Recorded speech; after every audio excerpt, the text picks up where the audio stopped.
underground, where are you now? Subtract my age from the mileage on my this car.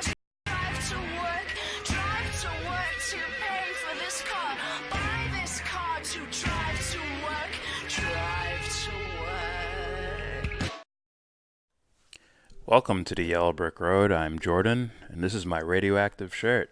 And today I'm doing a video on some of Max Blumenthal's comments on the U.S. intervention in South America. And please stick around till the end, because there's an important lesson to learn. And if you're any type of progressive or lefty, you might want to hear this end part. So, before I get started, please donate to Devon's Journey to Recovery. The GoFundMe link is down there in the description box. Click that link and donate. Money does not go to us, it goes to charity, so please donate. Devon's Journey to Recovery, GoFundMe link in the description box. Alright, so without further ado, here's Max Blumenthal commenting on how the U.S. might mess around in these South American countries. Just a short clip. So, Max, can you tell us more about this meeting between the so-called student leaders and conservative figures in Washington? Who were the main players? Well, four student leaders from Managua were brought to Washington by Freedom House, which is actually an arm of the U.S. government that traditionally aligns with neoconservative interests. It supported war and regime change in Iran, for example, and around the world has advanced regime change. And it bankrolled these students' trip to Washington to meet with the head of USAID, which is an arm of the State Department, which has committed millions of dollars into funding regime change against socialist-oriented governments, including the government of Nicaragua and Venezuela, as well as Cuba. They also met with three of the most right-wing, hawkish members of Congress, Ileana Ros-Lehtinen in the House and Marco Rubio and Ted Cruz in the Senate, and posed for photographs. And this really revealed what the agenda of these students is and how closely controlled it is by Washington. Back in Managua, another student leader, Harley Morales, spoke to a Salvadoran journalist from the newspaper El Faro and commented that it was a disgrace that these students had met with right-wing Republicans, that it basically played into Daniel Ortega's narrative that he was facing a right-wing outside plot. And they needed a course correction, but this same student leader, Harley Morales, conceded that at this point, all the student groups are closely controlled by business interests, by, in his words, movers and shakers, sons of politicians, and that they have one political line, which is to promote a pro-Washington agenda. So we clearly see from these students' trip to Washington that Washington is the guiding hand behind these anti-Ortega protests. Now that's interesting, right?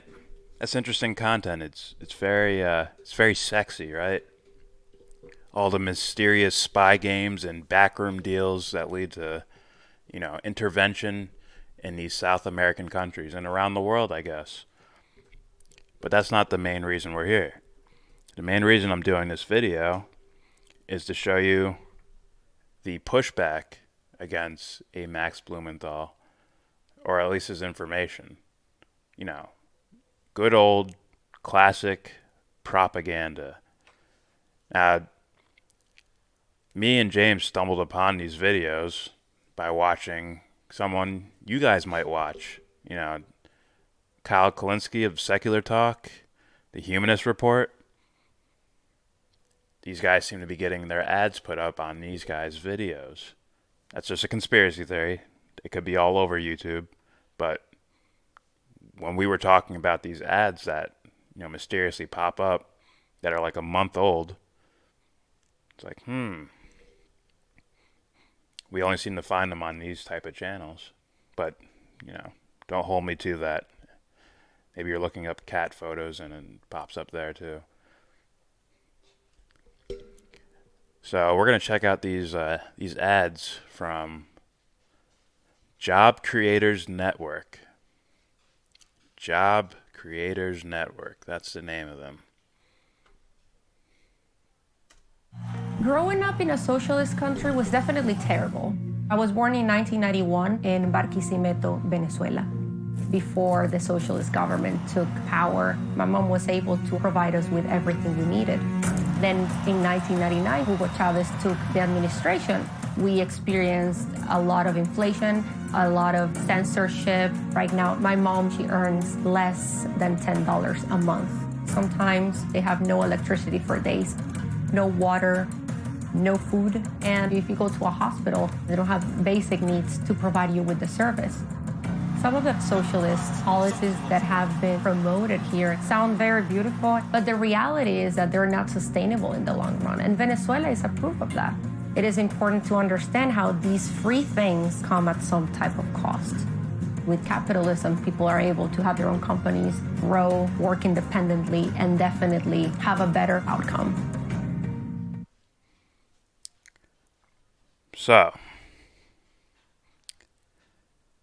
right, this is why I played these backwards, because most people, I'm assuming they hear it the other way around, right? First they hear socialism is evil, repeat over and over again. Then sometime later, a credible journalist just breaks all that apart.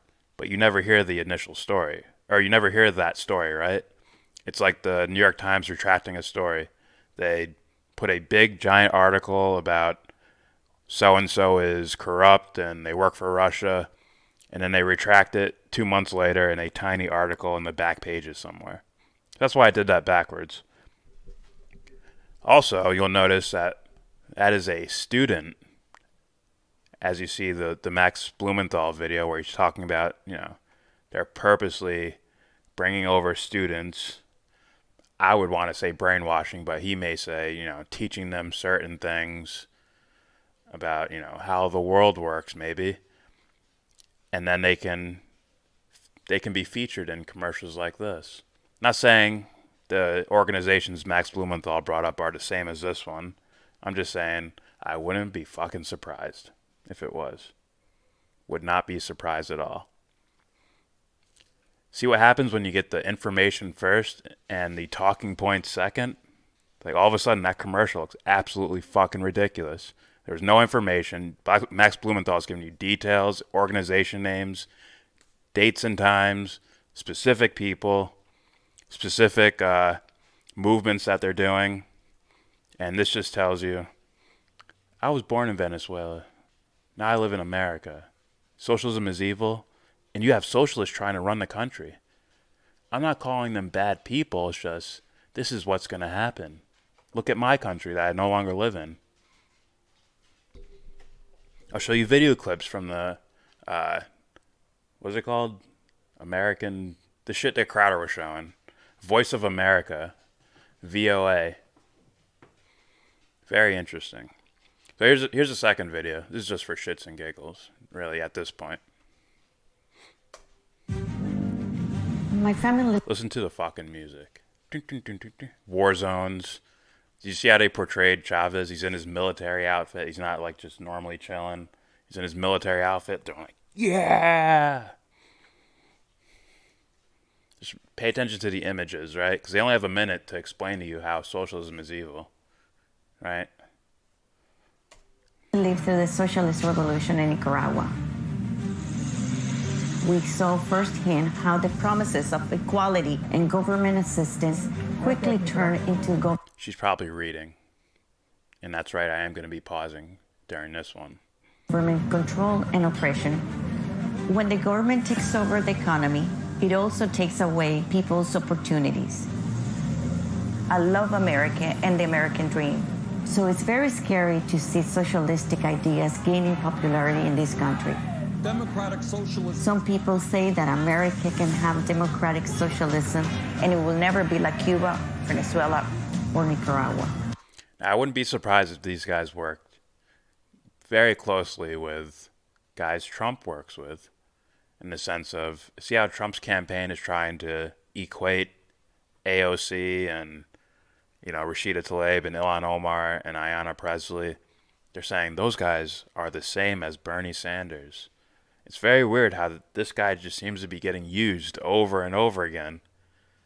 Like, no one's addressing him directly. It's very weird. They want you to equate those two, so if those guys say anything fucking crazy, you're going to associate it with Bernie. And then all Trump has to say is socialism is evil. He just wants to give away free stuff. Antifa, look at them. Which is why people hate fucking Tim Pool. Because he'll do that too. You wait for it. If he hasn't done it already.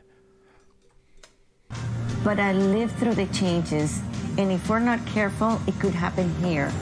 America is the greatest country in the world, and our free market capitalistic economy is what keeps us great. I am not being held hostage and reading notes from a guy in a black ski mask. I promise I'm free. I'll let their time. Socialism takes, capitalism creates. Yeah, I'm sure Bernie's a full-on socialist. Oh, wait, he's not. He's not. Oh, he wants to expand programs we already have? Fuck.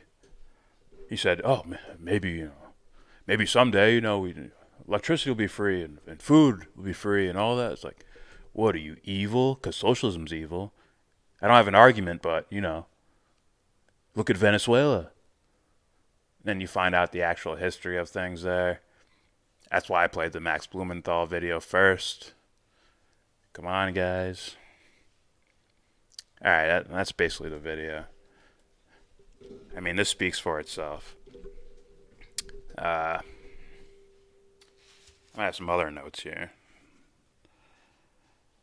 I mean, I was going to go into, the guy who funds it, the guys who are, co-chairs or whatever. But I'm really like, is that so important? I mean, it's important, but I think these guys are like social nobodies. It's the people they get in the videos. Those are the ones that you should be like, guys, you're on the wrong side of the argument. Straight up. But fuck it, I'll say them anyways.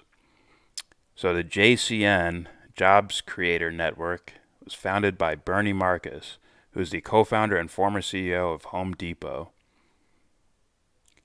Since 2014, the organization's president and CEO is Alfredo Ortiz, a former Pepsi and Kraft executive. Very interesting. It also has members, Brad Anderson, former CEO and vice chairman of Best Buy. Heidi Genau, founder and CEO of Camp Bow Wow. What the fuck is that?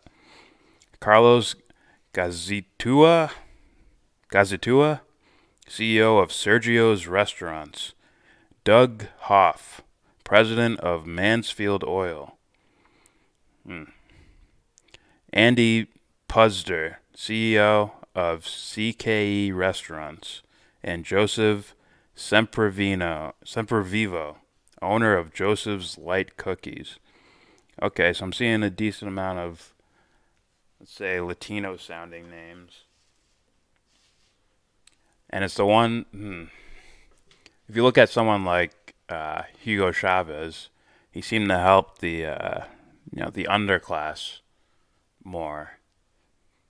So that's why these guys might not like them, to be real. I mean,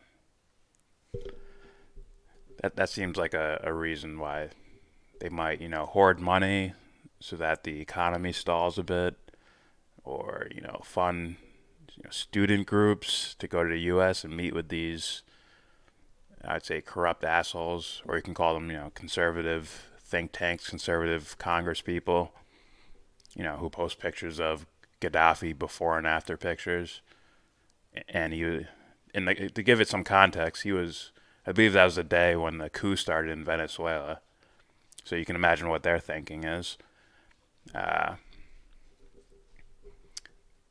sanctions, the coup itself, you can say that, Trump overlooking that one, right?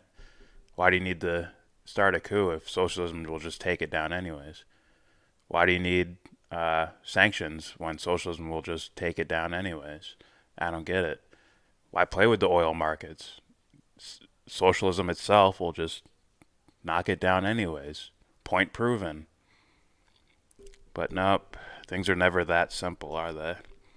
But, you know, guys like Crowder, Shapiro, and his fanboys, and the people who just want they just want leftists to be wrong. Those guys, pretty sad. Those guys, yeah, leftist tears. They want leftist tears. Those guys will ignore any type of historical information. I won't even call it fact. I'll call it an information because they won't even approach the information.